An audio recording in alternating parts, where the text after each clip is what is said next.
Welcome to Holocaust Museum Houston. My name is Dr. Michelle Tovar, and I'm Associate Director of Education focusing on Latino initiatives here at the museum.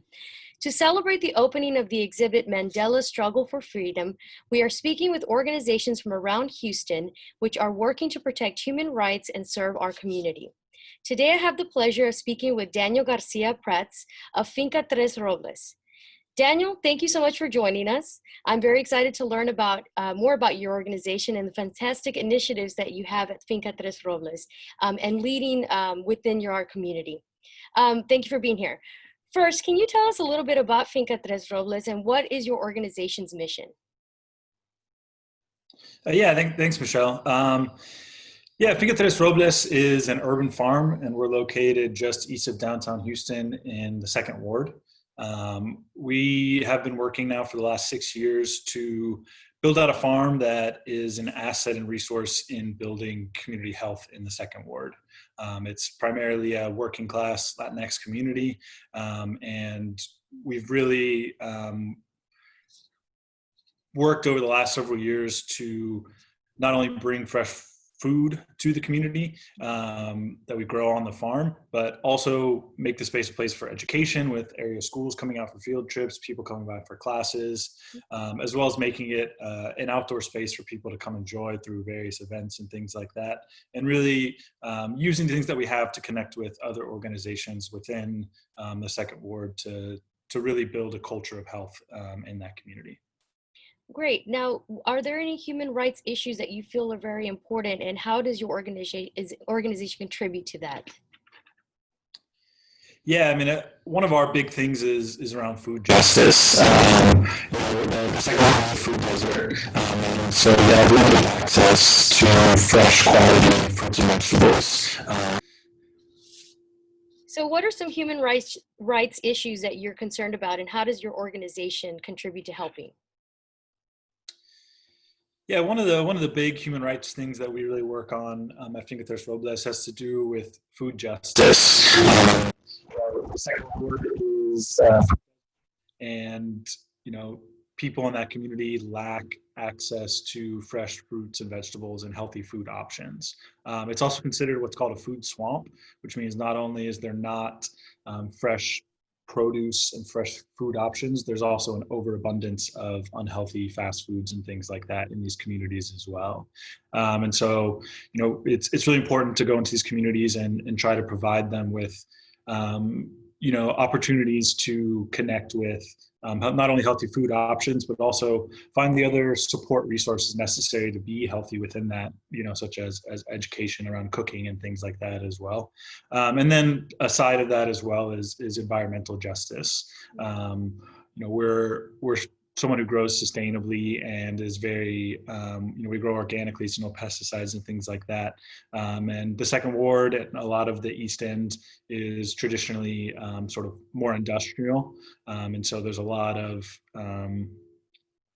unequal burden placed on these communities when it comes to pollution and things like that. And so that's also part of our work, is sort of making sure that the community has a clean, green space for them to be outdoors and enjoy their community.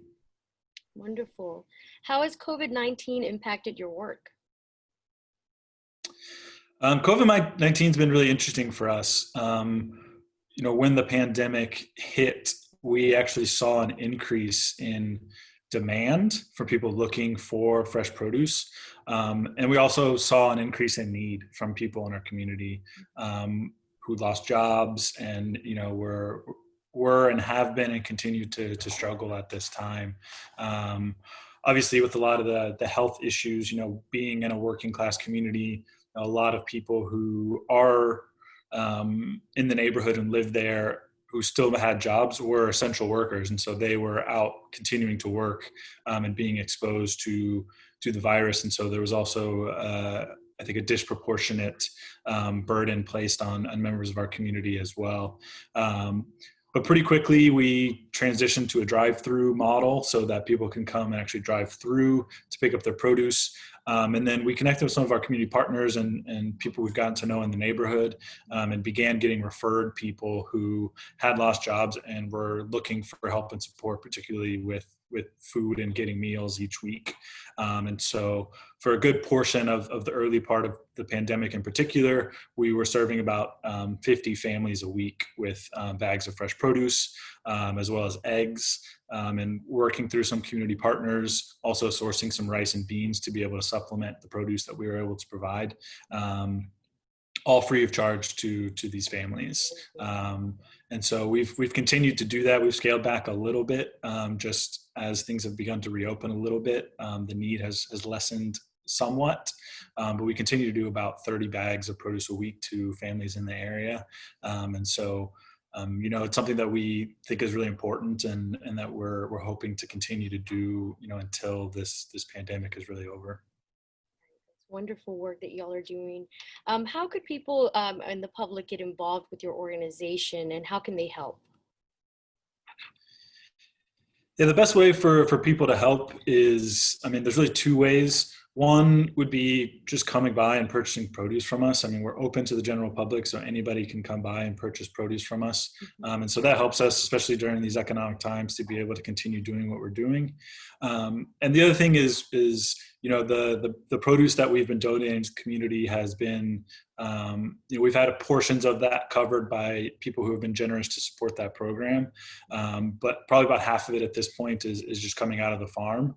And so we're looking for donations as well to help sort of cover those costs, to be able to continue to serve the families that we have. And if we have the financial wherewithal, actually be able to increase that as well. And where can people go to make these donations? Yeah, you can go to our website, which is finca3robles.org. And we should have a button at the top, donate, that will allow you to donate there, as well as find out any other information about us that you're interested in. Now, I know younger generations like to be involved now. A lot of urban gardening has been happening. I know at this time it might not be possible, but do you invite younger people, high school students, to possibly come and help and learn a little bit more about gardening and farming? I'm sorry. No, that's fine. Yeah. In normal times, it's something that's really important to us, actually.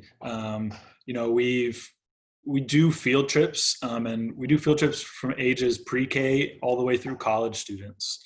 And so it's a great opportunity to come engage. And with that younger generation, usually it's kind of a little more surface level in terms of just getting them out and seeing food and introducing the idea that food comes from the ground. And then we can get into some higher level discussions with high schoolers and things like that. So we really do enjoy getting that age group out, because it allows us to kind of talk about things a little bit differently. We typically do a summer internship for a high schooler, and we really try to focus that on a high schooler in the area, to come out, and it's a paid position for them to actually see if a career in agriculture is something that they might be interested in. And so we really try to do that. We've had a few schools who have had some volunteer groups who have come out, over the course of the year to help us with projects and get the kids acquainted with what we're doing. We've worked with Austin High School, who a few years ago got a grant and decided to build some community gardens at some of the various elementary and middle schools. And so we supported them in that project, which was a really, really cool and unique project. And so, yeah, we try to get people involved in what we're doing. And, that high school age in particular is a lot of fun because they're interested and they're engaged. And, it's a fun age group to begin introducing a lot of these topics to. Yeah, we had the great opportunity of bringing up some of our student ambassadors from Engines of Change to your farm about 2 years ago, I believe, and we're still so inspired by that and amazed, by what they witnessed and what you told them. Is there any other information that you'd like to share with our viewers that you think we should know about your organization? Great question. I would say that really when we look at urban farming and you, in the last question, you kind of sort of mentioned a differentiated like gardening and farming, and we see sort of farming trying to sort of push that narrative, because I think one of the biggest differences between farming and gardening is that we sell vegetables to try to make a living, and for us, I think that's an important thing, and I think for us as a city, we kind of want to show what urban farming is capable of. And it is more than the production. For us to serve the second world community, it means a lot more than just growing the food and distributing it to the neighborhood. There's in healthcare right now, the sort of buzzword is social determinants of health. And it's basically saying that most of the things that determine our health have nothing to do with healthcare. And so we sort of take that perspective with our farm and really want to make it an asset and a resource, not just for food access, but for economic development and for education and for employment and a lot of other things that contribute to sort of building a stronger, more resilient, healthier community. And I think urban farming is a unique tool for actually doing that. That's wonderful. Well, thank you. Thank you for your incredible work. Finca Tres Robles is doing within our community and for taking the time to talk to us today. If you'd like to learn more about Finca Tres Robles, visit their website at fincatresrobles.org or stop by Holocaust Museum Houston on Saturday, September 26th between 10 and 5 p.m. to receive free membership to the museum and to learn more about this organization and other human rights organizations in the Houston area. We hope to see you there. Thanks again, Daniel, and our viewers for joining us today. Mandela's Struggle for Freedom will be on view September 11th through January 3rd, 2021. For more information about Holocaust Museum Houston and our upcoming events, please follow us at hmh.org, or you can follow us on Instagram and our social media, Facebook at Boniac Center. I get always tangled up on that. But thank you again for joining us. We appreciate you taking the time. Great. Thanks, Michelle. I really appreciate it.